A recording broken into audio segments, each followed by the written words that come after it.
रणनीति 6 का नाम है विरोधी को उनके शब्दों को बढ़ा चढ़ाकर प्रस्तुत करके हंसी या तिरस्कार का पात्र बनाना। मतलब सामने वाला क्या कह रहा है उसे असली रूप में पेश करने की बजाय थोड़ा तोड़ मरोड़ कर इतना बढ़ा देना कि वो खुद अजीब लगे। इससे सुनने वाले हंसने लगते हैं या सोचते हैं कि ये व्यक्ति कुछ बेकार की बातें कर रहा है। अब मैं आपको एक आसान उदाहरण देता हूं। मान लीजिए कोई कहता है, मेरा मानना है कि हमें बच्चों को कम उम्र से मोबाइल इस्तेमाल करने से बचाना चाहिए। अब दूसरा व्यक्ति तुरंत व्यंग में बोले, अरे तो आप ये कहना चाह रहे हैं कि हमें बच्चों को गुफाओं में भेज देना चाहिए ताकि वे कभी तकनीक सीख ही ना पाए। देखा आपने, पहले व्यक्ति ने कभी ये नहीं कहा कि बच्चों को पूरी तरह तकनीक से दूर रखो, वो सिर्फ सीमित उपयोग की बात कर रहा था।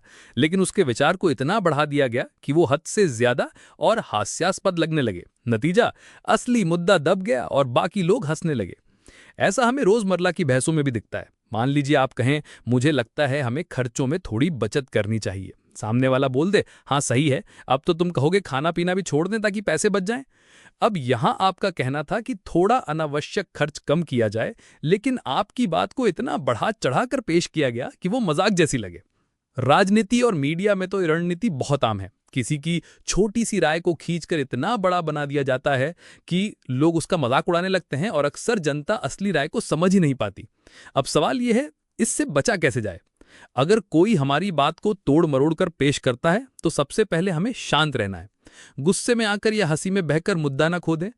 दूसरा, हमें साफ और दृढ़ता से कहना चाहिए कि नहीं, मैं ये नहीं कह रहा, मेरा कहना सिर्फ इतना है कि, और फिर अपनी असली बात दोहरानी चाहिए।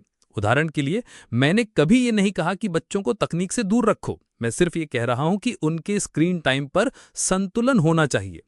याद रखिए, इस रणनीति का असली हथियार है गलत चित्र खींचना, और इसका सबसे अच्छा जवाब है तस्वीर को सही कर देना। जितना आप अपनी बात को दोहराकर स्पष्ट करेंगे, उतना ही सामने वाले की चाल कमजोर पड़ जाएगी।